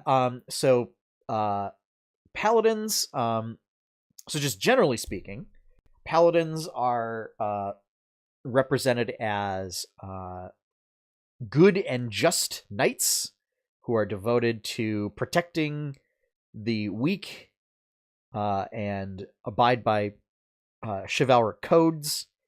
And because of all of these practices, get benefits from holy magic and other assorted divine powers. Depending on the edition and the game system, this may change a little bit. So, for example, in 5th edition, it's more of just not necessarily ascribing to the strict sort of chivalric code, but it might be that there's some sort of oath that you swear, and you get magical powers related to that oath. In past editions, it was very much like you are a paragon of virtue and literally a knight in shining armor who slays dragons and saves the townsfolk. And So boring. And gets the princess at the end. Like, is that how tropey we're going, or? I mean, it's based on those. I mean, in the second edition player's handbook, they would give literary examples of character archetypes, and so Lancelot was considered like the sort of prime, or most of the Knights of the Round Table were sort of the pinnacle for paladins. Oh, okay. Probably more like Sir Gawain than Lancelot, since Lancelot has his fall at the end, whereas Gawain is, he's pretty good throughout most of his career. Yeah. Or Percival. Don Quixote. Don Quixote is sure. he might just be a fighter. But I think he would be a fighter with a low int. Well, he could be a paladin. He does. I mean, he smites things. Yeah. They might not be the correct things, but but we're gonna focus kind of on the 5th edition paladin in terms of mechanics and everything. But okay.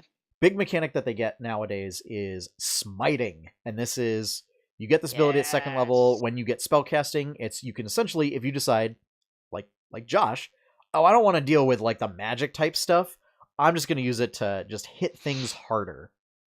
Yes. And you can do that. You can just channel your magic into your attacks and deal more damage, holy radiant damage on top of that.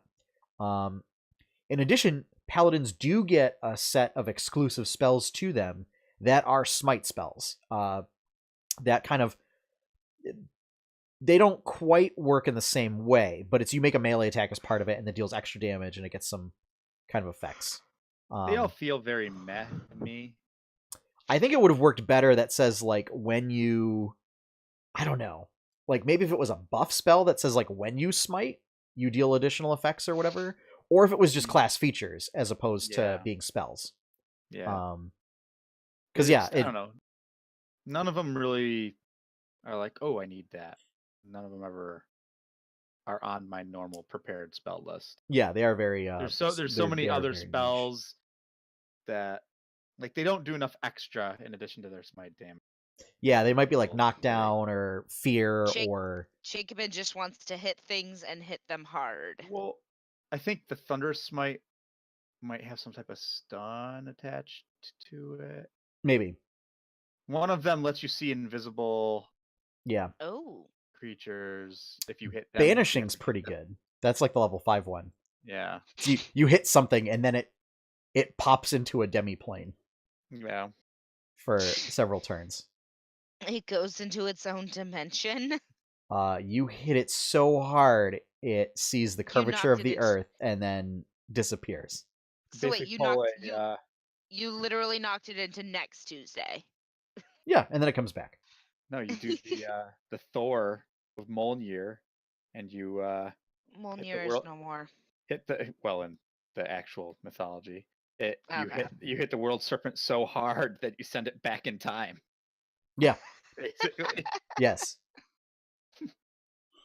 But yeah, so you get that. You get the ability to lay on hands, which is sort of a pool of healing that you get to do as you gain levels. It's equal to 5 times your pally level. Yeah, you get more healing. Oh, nice. You can convert 5 points of that healing to either cure diseases or poisons or neutralize poisons. So paladins can make for kind of a good off healer kind of a thing. Yeah. They can wear heavy armor and often benefit from doing so. And they do get some spells that allow them to like challenge enemies and lock them down. So they also make good tanks and defenders. And depending on the oath that you swear, you could also fulfill the role as like just a straight up damage dealer. Also, general class feature is your aura. Yes. I forget what it's called, but basically increases everybody's bonus to saving throws by Your an charisma amount modifier. an amount equal to your charisma modifier, which Yep. I think you got to be within 10 feet. Yes, but you do get later increases to that Yeah. range. That's I think is very strong. Yep. At later levels, it also makes people like immune to fear. Yeah, depending really on your good. Oh, oath. so like a hero's feast? Yes, but it's like aura of valor or whatever. So it's basically like when you're standing around your paladin companion, it's you are filled with an aura of like resolve and courage.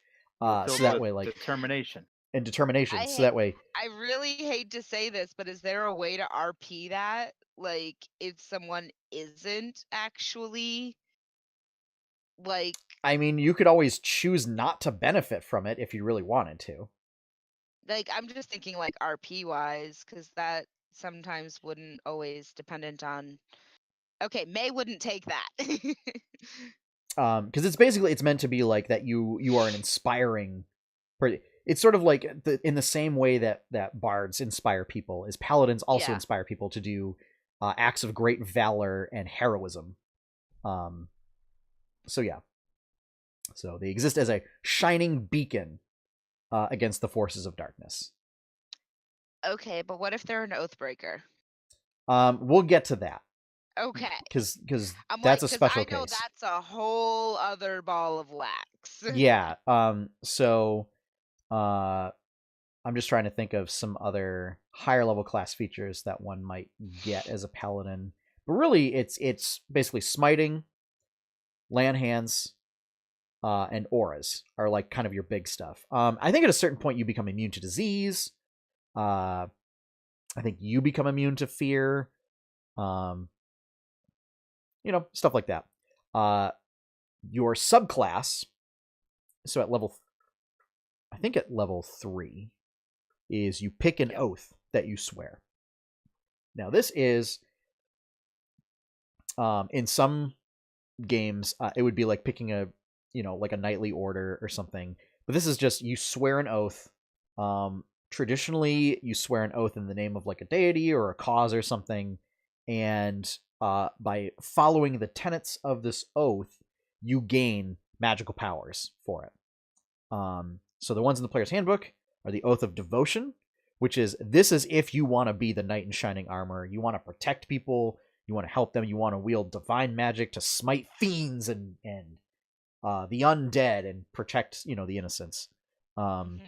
It's very much focused on defensive powers. There's the Oath of the Ancients, which focuses more on like protecting nature. So this is often, ironically, in the book it says they're called like Fey Knights, except they get bonuses against Fey. Yeah. But it's really to protect like the natural world. So you get stuff related to like moving through overgrown terrain, or like locking down Fey and aberrations, or entangling people. And then the last one, which is Josh's favorite, is the Oath of Vengeance, which is you are seeking retribution, and essentially you are Ret Pallies from World of Warcraft. Yeah. So you go around and you're just angry, and you get a lot of powers related to seeking and hunting foes. So almost if you're kind of like a monster hunter in that regard. I hesitate to say like a Witcher, but because you don't really use like occult magic. Not quite. But it's more like an Inquisitor kind of a thing, that you would go around with somebody like you would go along with like Van Helsing and be the person that like brings like the sacred sword to like seal the beast or whatever. Right. So yeah, you get stuff focusing on like tracking. You can swear an oath like against a foe and be like, "This is my chosen foe," and you get advantage on attack rolls against them. And then at 20th level, like you can turn into a avenging angel kind of a thing. Yeah. Also, this is a class where your level 20 is dependent on your subclass. Yes. Yeah, which is not always the case. But yeah, your not capstone always is the case. dependent on your subclass feature. Yeah. Interesting. There's also Oath of Conquest, which is if you want to play as kind of a less, like a not really on the good end of the spectrum paladin, and you focus more on sort of crushing your enemies and instilling in them a sense of dread so that they can't get out. One of the examples that they have is there was an article for Ixalan, which is one of the Magic the Gathering settings.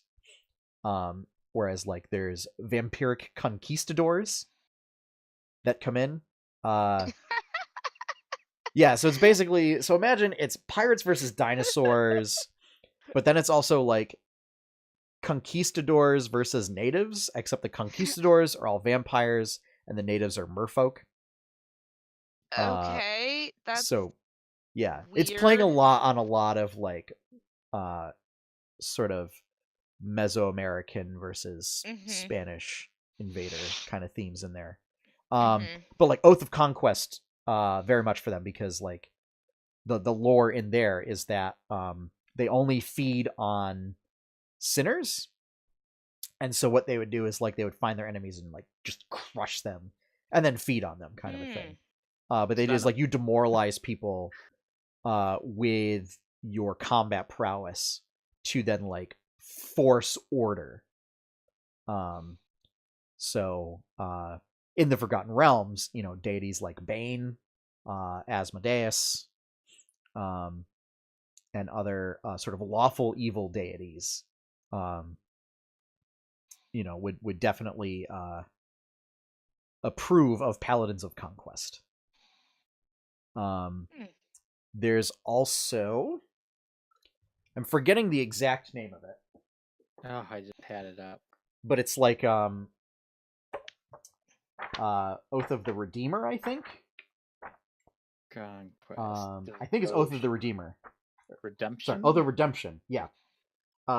What this is this is like from the Exalted Book of Exalted Deeds from 3rd edition, where you're kind of like a pacifist paladin, in that you believe that creatures, even evil creatures, can be redeemed, and can serve penance for their crimes if given the chance, and so you seek to redeem those rather than punish them.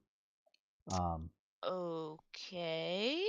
And so, yeah, you use your stature as like an emissary of peace and goodwill. So it's like your spells are like Sanctuary, Sleep, Calm Emotions, Hypnotic Pattern. Oh, Calm Emotions is messed up. Resilient Sphere, Wall of Force.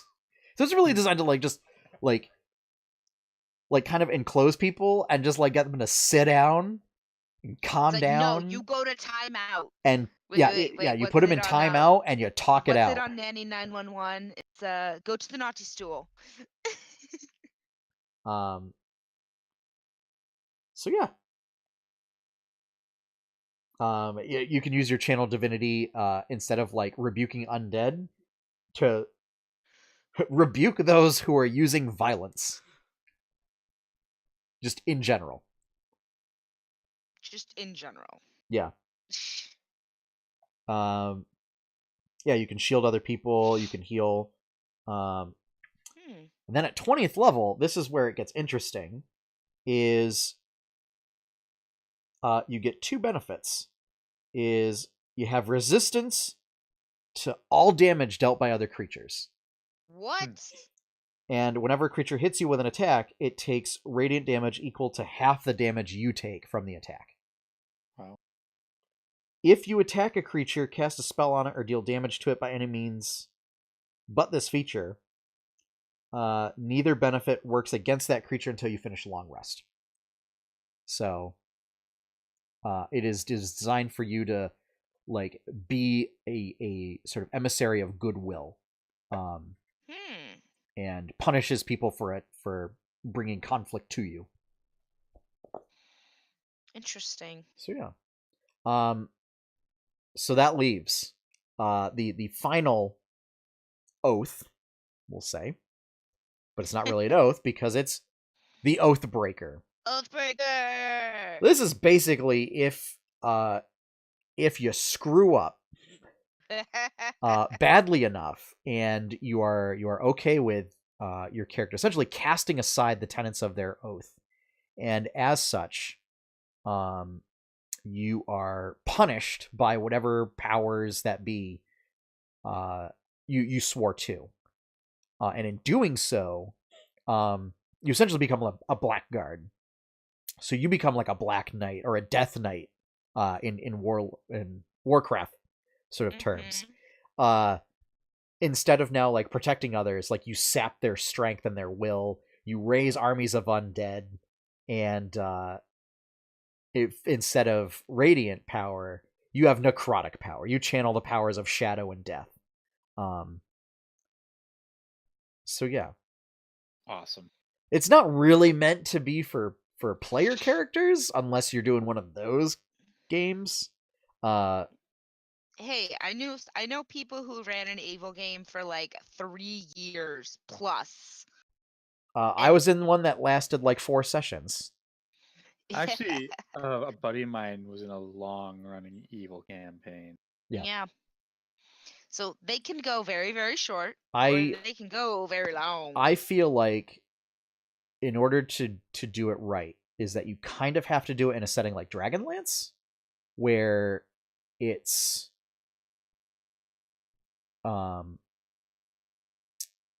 like there is like a cosmic evil entity kind of a thing or whatever that forces can rally behind, right? Because in Dragonlance it was basically you had the armies of essentially Tiamat, and they were like the main evil force, but like there were people that could get rallied under that banner and everything who believed that like, yeah, Tiamat's gonna make everything better. She might be bad, but you know, there are benefits for doing so. I just find when doing like a more nuanced kind of a thing that I don't know, evil characters just seem to be like, unless you're gonna everybody plays like lawful evil and is willing to cooperate, like there's going to be some element of backstabbing each other. Oh, well, that's like half the fun. I think there is, but there's the problem. You people bust their load too early on that. Like Yep. you gotta play the long con if you're gonna be backstabbing. And I think you're right, Sean. You gotta kind of lean towards the neutral or lawful evil. Or even neutral evil, because you could just say, "Oh, whatever happens, happens." Yeah. But you have to basically cooperate with your party. You have to have probably some type of similar goal in mind. Yeah. I often will point to, there was an Overwatch cinematic where it was Talon went in and was infiltrating Volskaya to like, I don't know if it was take out the leader or do whatever. And basically like Sombra like triple crosses Reaper and Widowmaker over the course of the thing. And I pointed this and I was like, this is kind of what happens when you have multiple evil characters trying to work on things. Is that in everybody one of them will have their own goal. Everybody literally fighting each other. Yes. Yeah. Yeah. You gotta hold. But anyway, you gotta wait till the end for that. So yeah, Oathbreaker is an option if you want to pursue that route. It's if you're playing what I would consider like a standard role-playing game, which is everybody's kind of on the more heroic bent.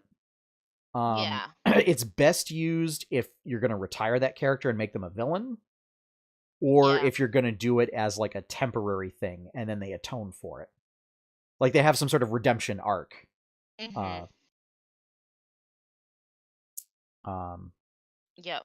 So yeah. I like the idea of Oathbreaker.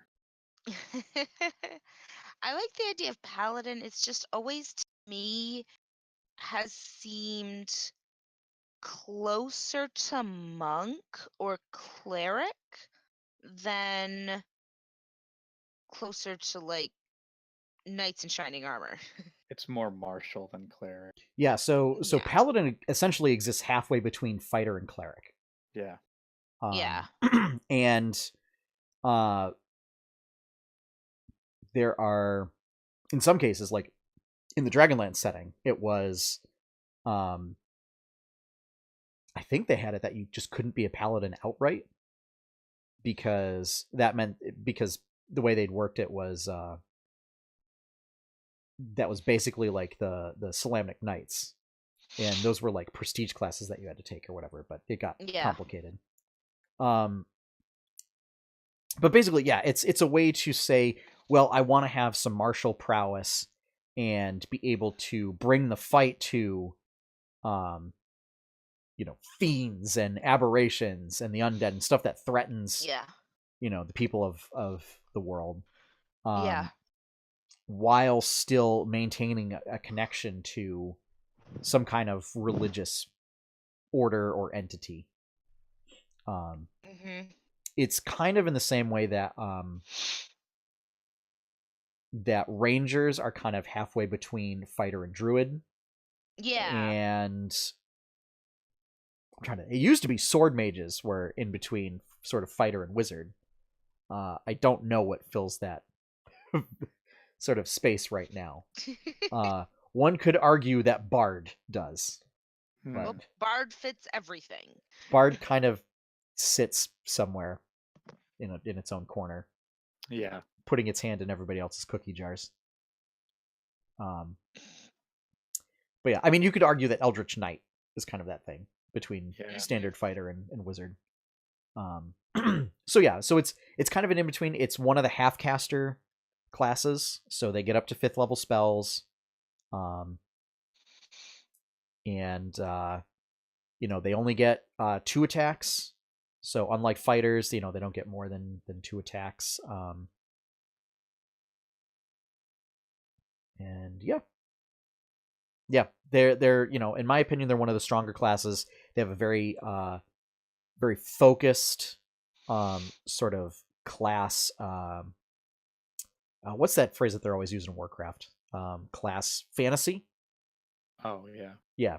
So they have a very strong identity of what they are. So I feel like it's one of the more polished. Well, and I think classes in lore. It's one of the better classes that lends itself to role play, just because you're so focused on what you're doing. Yep.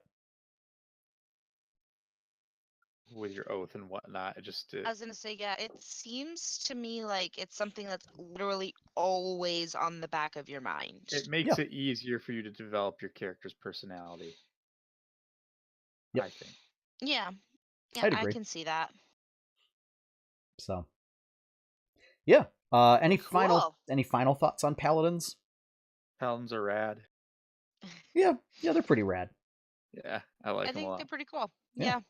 It just fits right up my alley. I like martial classes, but I like that little bit of healing ability. So in video games, I always try to do that if I can, or play characters or create characters that have just that little bit, but mostly are just there to hit things. Yeah.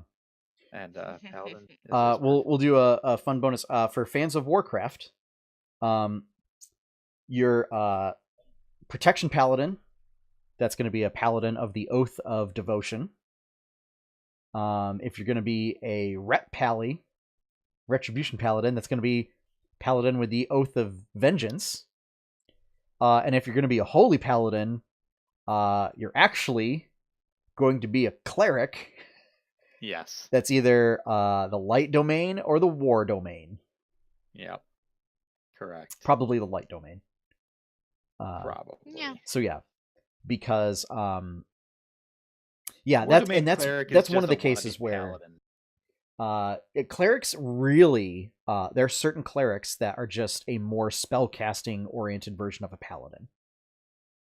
Because I mean, you can still swear an oath and stuff like that. I mean, you'll often see for like knightly orders that are like paladin orders and stuff, they may have a number of clerics in their order, not only to perform like priestly duties, but also as like a more, they may still be a warrior force, but they may provide more like magical support kind of stuff. So yeah, much in the same way that like you would have simply your like heavy infantry and then like scouts or archers or cavalry, just two different units of the same that kind of serve similar purpose. The overall purpose being ground forces. I'm stretching this Yeah. analogy way too thin at this point. So, with that, that is going to be the end of our segment. Next week, if we get around to it, the Ranger playing with class has finally come. Oh, boy. God. And Oh, God. there's I'm so not many ready for that. opinions. There's so many I'm not ready opinions. for that. Um, I'm not That's ready for fine. that. but yeah. So, there we go. There's our outro music. So, Woo! thank you for joining us for this episode of the 8-Bit Adventures podcast. If you would like to see more content by 8-Bit Adventures, such as the 8-Bit Adventures comic, Tales of Jamora, The Kraken's Wake, or any of the various 8-Bit Adventures streams, you can head on over to 8-bitadventures.com. And over there you can find all of that stuff, as well as social media links and contact info and artwork and all that good stuff. If you really like that content and you want to help it grow and support it, you can become a patron over at patreon.com/8bitadventures. There is no hyphen in that one. Big shout out and thank you to all of our current patrons. Thank you for helping us grow and keep the lights on. Our opening and closing theme is One Up by Professor Shy Guy. You can find his stuff over at professorshyguy.bandcamp.com. And with that, we're going to bid you folks adieu. Adieu. So have fun, Bye, everybody. happy gaming, and enjoy your pie cake. Bye, everybody. Bye-bye.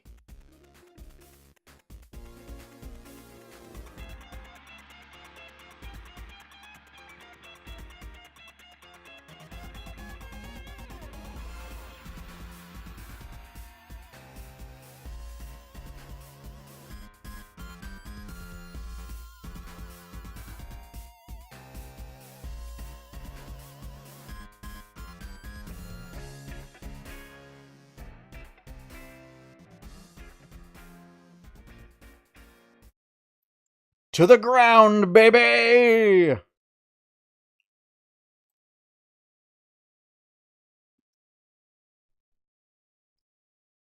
All right, and that's where we'll end the episode. Yes. Are we off the internet? Not yet, but Okay. for our live watchers, hope you've had fun. Yeah. Good night. Bye, everybody. Bye, everybody. Bye. Have a wonderful time. Have fun storming the castle.